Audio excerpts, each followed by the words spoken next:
جبریل امین نے حضور پاک صلی اللہ علیہ وسلم سے سوال کیا مل اسلام یا اخبرنی عن الاسلام، اسلام کسے کہتے ہیں، مجھے اسلام کے بارے میں بتائیے۔ حضور پاک صلی اللہ علیہ وسلم نے فرمایا الاسلام ان تشہد ان لا الہ الا اللہ، کہ اسلام کی سب سے بڑی اور بنیادی چیز جو ہے وہ توحید و رسالت کی گواہی دینا، ان تشہد ان لا الہ الا اللہ وان محمد رسول اللہ، اور دوسری چیز فرمائی وہ تقیم الصلاۃ، اسلام کا حکم، یہ اسلام کی تعلیم یہ ہے، یا اسلام کا تقاضا یہ ہے کہ آپ نماز قائم کیا کریں۔ دیکھو شریعت اسلامیہ میں نماز کا صرف پڑھنا مطلوب نہیں بلکہ اقامت صلاۃ مطلوب ہے۔ قرآن پاک میں جہاں جہاں بھی نماز پڑھنے والوں کی تعریف کی گئی ہے تو وہاں اقامت صلاۃ ہی کا لفظ استعمال کیا گیا ہے۔ جیسے قرآن پاک کی دوسری سورت سورہ بقرہ کے شروع میں متقی لوگوں کی تعریف بیان کی ہے، ہدی للمتقین، کہ یہ کتاب ہدایت خصوصیت کے ساتھ عملاً ان لوگوں کے حق میں مفید ہے جو اپنے اندر تقوی کی صفت رکھتے ہیں۔ ہدی للمتقین، یہ تقوی والوں کے لیے ہدایت ہے۔ اب تقوی والے کون ہیں؟ تو آگے تقوی والوں کی پہچان بیان کی گئی، الذین یؤمنون بالغیب، جو ایمان بالغیب سے متصف ہیں، وَيُقِيمُونَ الصَّلَاةَ، اور نمازوں کو قائم کرتے ہیں۔ جیسے نماز کا جہاں جہاں حکم دیا گیا قرآن پاک میں وہاں اقامت کا لفظ استعمال کیا گیا۔ اقیموا الصلاۃ وآتوا الزکاۃ، اقیم الصلاۃ لذکری، اقیم الصلاۃ لدلوک الشمس الی غسق اللیل وقرآن الفجر وغیرہ وغیرہ۔ تو نماز کا صرف پڑھ لینا یہ شریعت کے اندر مطلوب نہیں ہے بلکہ مطلوب و مقصود ہے اقامت صلاۃ۔ اقامت صلاۃ کیا ہے؟ نماز پابندی کے ساتھ ہونی چاہیے، کبھی پڑھ لی کبھی نہیں پڑھی، یہ اقامت صلاۃ کے خلاف۔ اقامت صلاۃ یہ ہے کہ نماز کی کبھی بھی ناغہ نہیں ہونی چاہیے۔ نماز کی جتنے شرائط ہیں، جتنے مستحبات ہیں، جتنے اس کے آداب ہیں، ان تمام کی رعایت کی جائے تو اقامت صلاۃ کہی جائے گی۔ نماز پڑھی، اس کے آداب کی رعایت نہیں ہے، اس کے مستحبات کی رعایت نہیں ہے، سنن کے اہتمام نہیں ہے، تو نماز پڑھ تو لی، اس کو نماز پڑھنا تو کہیں گے لیکن اس کو اقامت صلاۃ نہیں کہہ سکتے۔ اقامت صلاۃ کے لیے ان تمام چیزوں کا وقت کی پابندی ہو، آداب و مستحبات اور سنن کی پابندی ہو، اور نماز میں ناغہ نہ ہو، جماعت کے ساتھ نماز پڑھی جائے، ان سب چیزوں کو جمع کر لینے کا نام اقامت صلاۃ ہے۔ اسی کو فرمایا گیا وَتُقِيمَ الصَّلَاةَ وَتُؤْتِيَ الزَّكَاةَ، اور زکوٰۃ دیا کرو۔ دیکھو زکوٰۃ المقدار المخصوص المخرج من النصاب، مال کا ایک معین اور خاص حصہ جو نصاب میں سے علیحدہ کر کے غربا اور مساکین کو دیا جاتا ہے، اس کو زکوٰۃ کہتے ہیں۔ اور زکوٰۃ کے معنی پڑھنا اور پاک اور صاف ہو جانا۔ زکوٰۃ دینے سے مال میں برکت پیدا ہوتی ہے جو اضافہ ہے ایک طرح سے، اس لیے اس کو زکوٰۃ کہا گیا۔ اور زکوٰۃ دینے کی وجہ سے زکوٰۃ نکالنے والا گناہوں سے پاک ہو جاتا ہے، اور جس مال سے زکوٰۃ نکالی جاتی ہے وہ مال گندگیوں سے پاک ہو جاتا ہے۔ اور اس کی حادثات سے اور دیگر چیزوں سے حفاظت ہو جاتی ہے۔ تو زکوٰۃ کے معنی طہارت کے بھی ہیں اور زکوٰۃ کے معنی بہوتی کے بھی ہیں، اور زکوٰۃ کے عمل میں یہ دونوں باتیں پائی جاتی ہیں۔ اسی مناسبت کی وجہ سے اس عمل کا نام زکوٰۃ رکھا گیا ہے۔ وہ تم زکوٰۃ ہو تو زکوٰۃ ادا کیا ہو۔ وہ تصوم رمضان، دیکھیے صوم کے لفظی معنی آتے ہیں الانسان، رک جانا۔ اصطلاح شریعت کے اندر کھانے پینے اور تمام شہوتوں سے ایک مخصوص وقت کے لیے اللہ کی رضا کے لیے رکے رہنا، اس کو کہتے ہیں روزہ۔ صبح صادق سے شروع ہوتا ہے، غروب آفتاب تک یہ عمل پورا ہوتا ہے۔ وَتَحُجَّ الْبَيْتَ إِنِ اسْتَطَعْتَ إِلَيْهِ سَبِيلًا، اور تم بیت اللہ کا حج کرو۔ دیکھو حج یحج، حجن کے معنی آتے ہیں القصد والارادہ، ارادہ کرنا اور قصد کرنا۔ شریعت کے اندر بیت اللہ کا قصد کرنا ایک خاص وقت میں خاص شرائط کے ساتھ، اس کو حج کہتے ہیں۔ بیت سے مراد خانے کعبہ، یہ بیت مطلب ایک لفظ ہر گھر کو بیت کہتے ہیں، لیکن لفظ بیت خانے کعبہ کے لیے بطور الگ مشہور ہوئے ہیں۔ بیت اللہ ان استطاعت الیہ سبیلا، سبیل کہتے ہیں ایسے راستے کو جس میں سہولت ہو، جس راستے کے اندر مشقتیں ہوں وہ سبیل نہیں کہلاتا۔ لغوی اعتبار سے سبیل اس راستے کو کہتے ہیں جس میں سہولت پائی جاتی ہو، آسانیاں پائی جاتی ہیں۔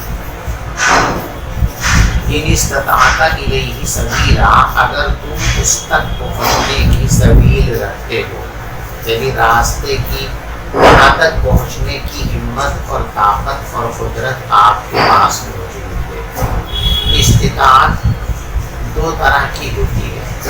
استطاعت ایک ہوتی ہے سلام دیے آلات و اسباب، کسی کام کو انجام دینے کے لیے جن آلات کی اور جن اسباب کی ضرورت ہوتی ہے، وہ اسباب صحیح سالم ہمارے پاس موجود ہیں، تو کہا جائے گا کہ ہمیں اس کام کی استطاعت اور قدرت حاصل ہے۔ اور استطاعت کے ایک معنی ہے انسان کے اندر پائے جانے والا وہ خاص ملکہ جس کی بنیاد پر انسان سے فعل کا صدور ہوتا ہے، عمل کا صدور ہوتا ہے، اس کو استطاعت کہتے ہیں۔ یہ جو استطاعت دوسرے نمبر پر ہم نے آپ کو بتائی ہے کہ انسان کے اندر پائے جانے والا وہ ملکہ جس کی بنیاد پر فعل کا صدور ہوتا ہے، یہ استطاعت مال فعل ہوتی ہے۔ یعنی جب فعل کرنے کا انسان ارادہ کرتا ہے، عمل کرنے کا انسان ارادہ کرتا ہے، اسی وقت اللہ تبارک و تعالیٰ یہ چیز اس بندے کے اندر پیدا کروا دیتا ہے۔ اور جو پہلی والی استطاعت سلام کی اسباب و آلات، وہ قبل فعل ہوتی ہے، صدور فعل سے پہلے وہ چیزیں ہوتی ہیں، اور ان چیزوں کو دیکھنے کے بعد ہی انسان کے اندر یہ جذبہ اور ہمت پیدا ہوتی ہے کہ وہ اس کام کو انجام دینے کی کوشش کرے۔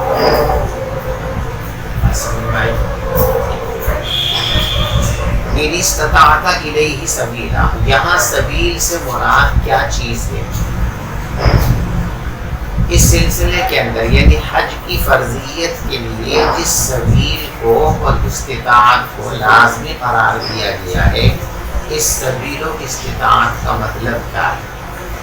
ہمارے نزدیک صحت اور مال دو چیزیں اس کا مصداق، یعنی ایک مومن اپنی جسمانی ساخت کے اعتبار سے صحیح سلامت ہو، اس کی جسمانی حالت بیماریوں کی وجہ سے مانع سفر نہ ہو، سفر میں رکاوٹ نہ ہو، تو ایک تو صحت بدن اور ایک مال، کہ اس کو راستے میں جو اخراجات پیش آئیں گے، جو ضرورتیں پیش آئیں گی، ان ضرورتوں کو پورا کرنے کا انتظام اس کے پاس ہے۔ ان دونوں چیزوں کے مجموعے کا نام استطاعت ہے۔ کسی آدمی کے پاس صحت بھی ہے اور اتنا مال بھی ہے جو اخراجات اور مصارف کے لیے ضروری ہے، تو کہا جائے گا کہ اس کو استطاعت سبیل حاصل ہے، لہذا اس پر حج فرض ہو گیا۔ دونوں چیزیں کسی کے پاس نہیں ہیں، اس پر حج فرض نہیں ہوگا۔ دونوں میں سے کوئی ایک چیز ہے، مثلا کسی آدمی کے پاس مال تو اتنا ہے کہ وہ مصارف کو برداشت کر سکتا ہے، لیکن اس کو صحت حاصل نہیں ہے، وہ بیمار ہے، اتنا شدید بیمار ہے کہ سفر کرنا اس کے لیے ممکن نہیں ہے، تو صحت کے فقدان کی وجہ سے اس پر حج فرض نہیں ہوگا۔ ہماری بات، ایک آدمی صحیح ہے، تندرست ہے، سفر کر سکتا ہے کہ الجھن اور دقت اس کو سفر میں پیش نہیں آئے، لیکن راستے میں جو مصارف درپیش ہیں ان کو برداشت کرنے کا تحمل اس کے اندر نہیں ہے، انتظام اس کے پاس نہیں ہے، تو ہمارے نزدیک اس شخص پر بھی حج فرض نہیں ہوگا۔ صحت کے باوجود بھی حج فرض نہیں ہوگا۔ ایسے مال ہے اور صحت نہیں ہے تو مال کے باوجود بھی حج فرض نہیں ہوگا۔ حج کی فرضیت کے لیے یہ دونوں چیزیں درکار ہیں، صحت بدن اور مال، مصارف بھی ہو اور وہ اپنی صحت کے اعتبار سے سفر کرنے پر قادر بھی ہو۔ جب یہ دو چیزیں پائی جائیں تو ان دونوں چیزوں کا مجموعہ استطاعت کہلاتا ہے، اور ایسے شخص کے اوپر حج فرض ہو گیا۔ اس کے لیے حج کرنا ضروری ہے، نہیں کرے گا تو یہ اللہ تبارک و تعالیٰ کے یہاں حد درجے ناراضگی کی بات ہے۔ اسی لیے قرآن پاک میں جو ہے بڑی سخت تعبیر اس کے لیے فرمایا وَلِلَّهِ عَلَى النَّاسِ حِجُّ الْبَيْتِ مَنِ اسْتَطَاعَ إِلَيْهِ سَبِيلًا وَمَنْ كَفَرَ فَإِنَّ اللَّهَ غَنِيٌّ عَنِ الْعَالَمِينَ، یعنی ترک حج کو کفر کے ساتھ تشبیہ دی گئی، کفر کے ساتھ اس کو تعبیر کیا گیا، اس سے اس کی شناخت کا اندازہ لگایا جا سکتا ہے۔ اور بعض حضرات فرماتے ہیں کہ صرف مال ضروری ہے، استطاعت کا مصداق کیا ہے؟ مال ہے، یعنی کسی آدمی کے پاس اتنا پیسہ ہے کہ وہ مصارف سفر کو برداشت کر سکتا ہے۔ یہ فقہا فرماتے ہیں کہ اب یہ تندرست ہو تب بھی اور بیمار ہو تب بھی، دونوں حالتوں میں اس پر حج فرض ہو گیا۔ تندرست ہے تو خود حج کر کے آئے، تندرست نہیں ہے، بیمار ہے، تو اب اس پر لازم ہے کہ یہ کسی تندرست آدمی کو اپنا نائب بنائے اور اس کو راستے کے مصارف دے کر اپنی طرف سے حج کا فریضہ اس کے ذریعے انجام دلائے، حج بدل کرائے۔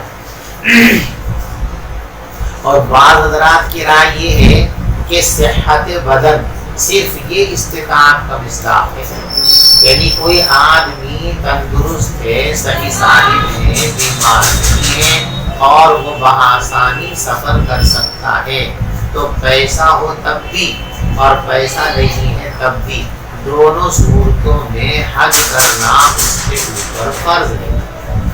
صحت مند ہے ٹھیک ہے چلا ہی جائے گا، پیسہ ہے تو چلا ہی جائے گا خوش، پیسہ نہیں ہے تو اب اس کے لیے ضروری ہے کہ وہ سفر کرے اور راستے میں محنت مزدوری کرتا رہے، اپنا خرچہ کرے۔ چلا گھر سے کچھ کہیں مزدوری کر لی کسی شہر میں، 2 دن کا خرچہ ہو گیا، 2 دن کا سفر پورا کر لیا، پھر خرچہ ختم ہو گیا، پھر آگے جائے، پھر محنت مزدوری کرے، پھر اخراجات پورے کر لے۔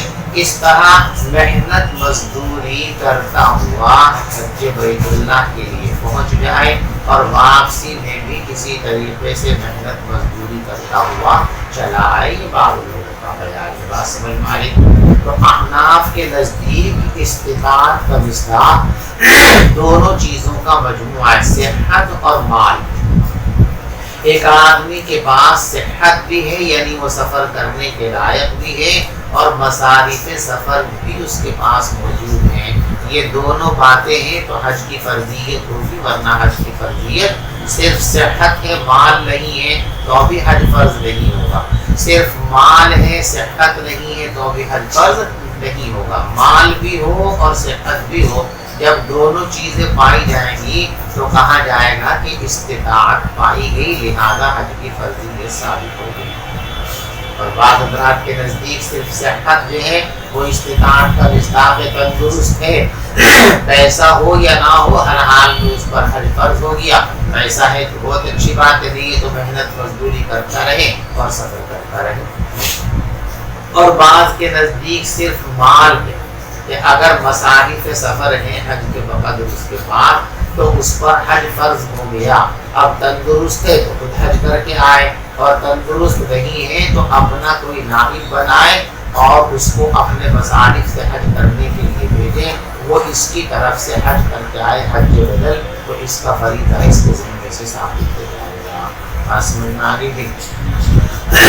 قال صدقہ، جب حضور پاک صلی اللہ علیہ وسلم نے اسلام کی یہ تشریح اس نو وارد سائل یعنی جبریل امین کے سامنے پیش کر دی، تو اب اس شخص نے یوں کہا جو نو وارد تھا، صدقہ، آپ نے بالکل درست فرمایا۔ صحابہ کہتے ہیں بتا دیجیے، اس سوال عموماً جب کیا جاتا ہے جب علم نہیں ہوتا، تو کچھ شخص نے آ کر سوال کیا تو سوال تو اس پر دلالت کر رہا ہے کہ اسلام کی حقیقت یا اسلام کے احکام اور اسلام کے تقاضے اس سائل کو معلوم نہیں ہیں۔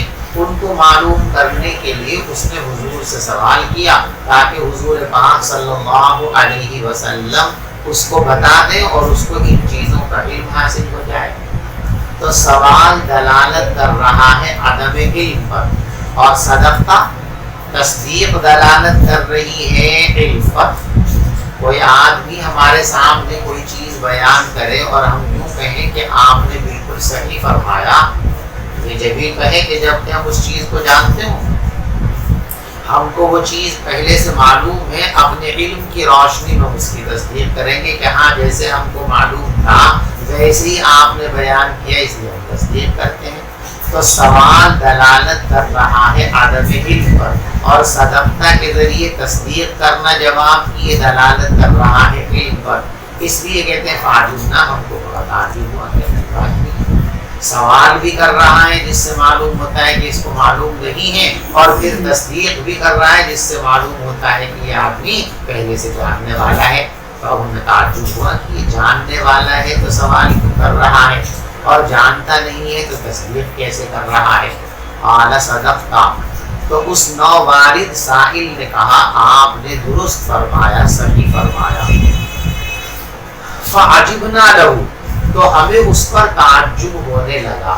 دیکھو، تعجب انسان کے ذہن میں پیدا ہونے والی اس کیفیت کا نام ہے جو کسی چیز کا سبب معلوم نہ ہونے کی وجہ سے انسان کے ذہن میں ایک کیفیت پیدا ہوتی ہے تحیر کی، اس کیفیت کا نام تعجب ہے۔ فعجبنا لہو، ہمیں اس پر تعجب ہوا، یسألہ ویصدقہ، سوال بھی کر رہا ہے اور پھر تصدیق بھی کر رہا ہے۔ یعنی اگر سائل بن کر کے آیا ہے معلوم نہیں ہے تو تصدیق نہیں کرنی چاہیے، اور اگر پہلے سے معلوم ہے تو پھر سوال نہیں کرنا چاہیے۔ یسألہ ویصدقہ، سوال بھی کر رہا ہے اور تصدیق بھی کر رہا ہے۔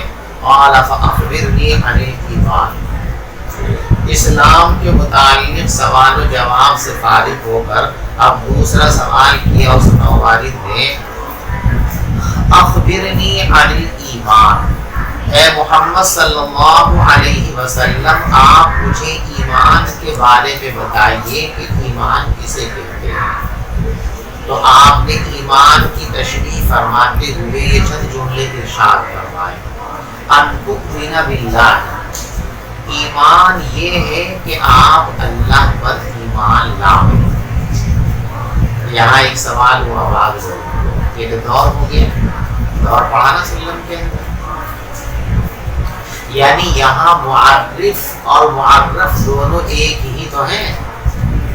معرف اور معرف میں من وجہ تغایر ہونا چاہیے، لیکن یہاں تغایر نہیں ہے، اس لیے کہ سوال کیا ہے؟ ایمان کیا ہے؟ تو ایمان ہے معرف، جس چیز کی تعریف اور تعارف کیا جائے اسے معرف بصیغہ مفعول ہے نا، بصیغہ اسم مفعول را کے فتحے کے ساتھ کیا کہتے ہیں؟ معرف۔ اور تعارف کے لیے جو الفاظ اور تعبیر اور جملے ہوتے ہیں ان کو کہتے ہیں معرف بصیغہ اسم فاعل را کے کسرے کے ساتھ۔ تو معرف اور معرف یہ دونوں علیحدہ علیحدہ ہونے چاہیے، لیکن یہاں پر ایسا نہیں ہے، اس لیے کہ یہاں معرف بھی ایمان ہے اور معرف بھی ایمان ہے۔ جب کہا اخبرنی عن الایمان، یعنی ایمان کا تعارف کرا دیجئے، تو جس چیز کا تعارف کرایا جائے گا وہ کیا ہے؟ ایمان، تو معرف ہوا نا ایمان۔ اب تعریف کرتے ہوئے جو تعبیر استعمال کی ہے حضرت نبی پاک صلی اللہ علیہ وسلم نے، وہ کیا ہے؟ ان تؤمن باللہ، تو ان تؤمن باللہ وہ بھی تو ایمان ہی ہوا، تو ایمان ہی معرف ہے اور ایمان ہی معرف ہے، تو دونوں کے اندر جو ہے تغایر نہیں ہوا، ایک ہی ہے، تو وہی معرف اور وہی معرف، اور یہ طریقہ درست اور صحیح نہیں ہوتا ہے۔ اس کا جواب ذہن میں رکھیے کہ یہاں معرف اور معرف بظاہر دونوں ایک ہی ہیں، یعنی ایمان، ایمان ہی معرف ہے اور ایمان ہی معرف ہے، لیکن دونوں جگہ ایمان کے معنی علیحدہ علیحدہ ہیں۔ ایک جگہ ایمان کے لغوی معنی مراد ہیں اور ایک جگہ ایمان کے اصطلاحی معنی مراد ہیں، تو اب من وجہ تغایر ہو گیا، اور تعریف کے صحیح ہونے کے لیے اتنا تغایر کافی ہوتا ہے، تو یہاں من وجہ تغایر ہے کہ ایک جگہ ایمان لغوی مراد ہے اور ایک جگہ ایمان شرعی مراد ہے، تو تغایر ہو گیا، لہذا تعریف کرنا درست اور صحیح ہو گیا۔ ان تؤمن باللہ، ایمان یہ ہے کہ تم اللہ پر ایمان لاؤ، اللہ پر ایمان لاؤ، یعنی اللہ تبارک و تعالیٰ کے بارے میں یہ عقیدہ ہو کہ اللہ ایک ہے، وہی عبادت کے لائق ہے، نہ ذات میں اس کا کوئی شریک و سہیم ہے اور نہ صفات میں اس کا کوئی شریک و سہیم ہے، اس جیسا کوئی دوسرا نہیں ہے، لم یلد ولم یولد، نہ وہ کسی کا باپ ہے، نہ اس کی کوئی اولاد ہے، نہ اس کا کوئی بیوی ہے، تب اللہ تبارک و تعالیٰ کی تمام صفات کو تسلیم کرنا اور ماننا، اس کا نام ہے ایمان۔ ان تؤمن باللہ، ایمان یہ ہے کہ تم اللہ پر ایمان لاؤ، وملائکتہ، اور ایمان یہ ہے کہ تم اللہ کے فرشتوں پر ایمان لاؤ۔ دیکھو ملائکہ یہ جمع اور اس کا مفرد ہے ملائک، کیا ہے؟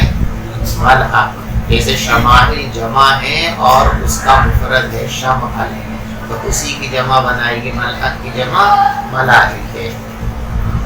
یہ ایک نورانی مخلوق ہے، جیسے کہ پیچھے میں نے آپ کو بتایا تھا کہ حضرت عائشہ صدیقہ رضی اللہ تعالیٰ عنہ کی روایت وہ نقل کرتی ہیں کہ نبی پاک صلی اللہ علیہ وسلم نے ارشاد فرمایا کہ فرشتے نور سے پیدا کیے ہوئے، نورانی مخلوق ہے، نور سے ان کو پیدا کیا گیا ہے، اور نہ ان کو کھانے کی ضرورت ہوتی ہے، نہ ان کو پینے کی ضرورت ہوتی ہے، نہ ان کو پیشاب پاخانے کی حاجت ہوتی ہے، ان کی تمام غذا اور ضرورتیں صرف تسبیح و تحمید کے ذریعے پوری ہو جاتی ہیں، نافرمانی کا مادہ ان کے اندر نہیں ہے، ہمیشہ ہم وقت یہ اللہ کی فرما برداری میں مصروف رہتے ہیں، لا یعصون اللہ ما امرهم ویفعلون ما یؤمرون، فرشتے اللہ کے کسی حکم کی نافرمانی نہیں کرتے ہیں، بلکہ جو کچھ ان سے کہا جاتا ہے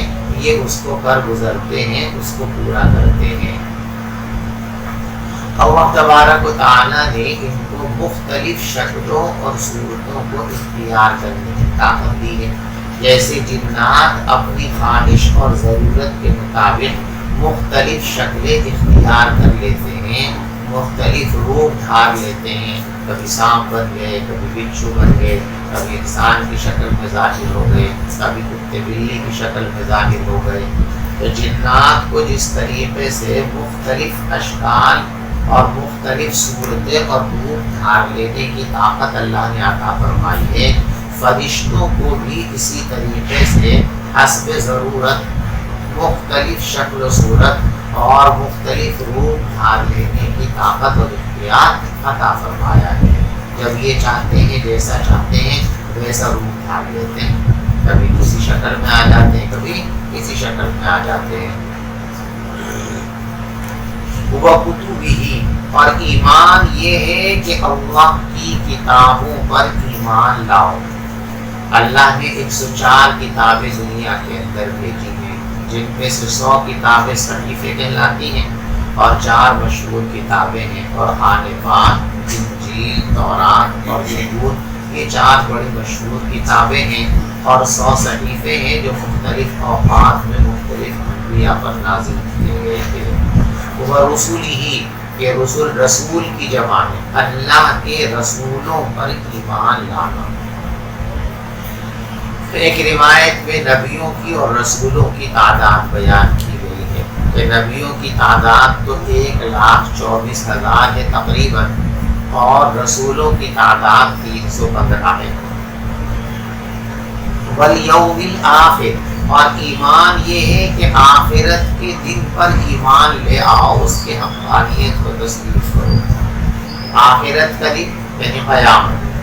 اب یہ قیامت کو آخر کا دن یا تو اس لیے کہا گیا کہ اب اس کے بعد کبھی رات نہیں آئے گی، ہمیشہ دن ہی دن رہے گا، تو گویا کہ اس کے بعد جس کے بعد کوئی دوسرا نہ آئے اس کو آخر کہتے ہیں۔ یا پھر اس لیے کہا گیا کہ دنیا کا یہ آخری دن ہوگا جس دن قیامت ہوگی، دنیا کی انتہا ہوگی، اور جو چیز انتہا پر اس کا آخری کہا جاتا ہے۔ تو وَالْيَوْمِ الْآخِرِ، قیامت کے دن پر ایمان لائیں۔ وَتُؤْمِنَ بِالْقَدْرِ خَيْرِهِ وَشَرِّهِ، اور تم ایمان لاؤ تقدیر پر کہ جو کچھ بھی بھلا یا برا ہوتا ہے وہ اللہ کی طرف سے ہوتا ہے۔ اللہ تبارک و تعالیٰ نے ہر چیز کو طے فرما رکھا ہے، اور ہر چیز کے بارے میں اللہ کو مکمل علم حاصل ہے کہ کب کیا ہوگا، کیسے ہوگا۔ اس میں فرق باطلہ نے اختلاف کیا ہے، آگے الایمان بالقدر کا باب آنے والا ہے، وہاں تفصیل کے ساتھ تقدیر کے مسئلے کو انشاءاللہ بیان کریں گے۔ قال صدقت، اس نے کہا کہ آپ نے سچ کہا۔ جیسے پہلے سوال کے جواب پر یہ کہا تھا کہ آپ نے درست جواب مرحمت فرمایا، اس دوسرے سوال کا جواب سننے کے بعد بھی اس سائل نے یعنی جبریل امین نے یہی کہا، صدقت، آپ نے بالکل صحیح اور درست فرمایا ہے۔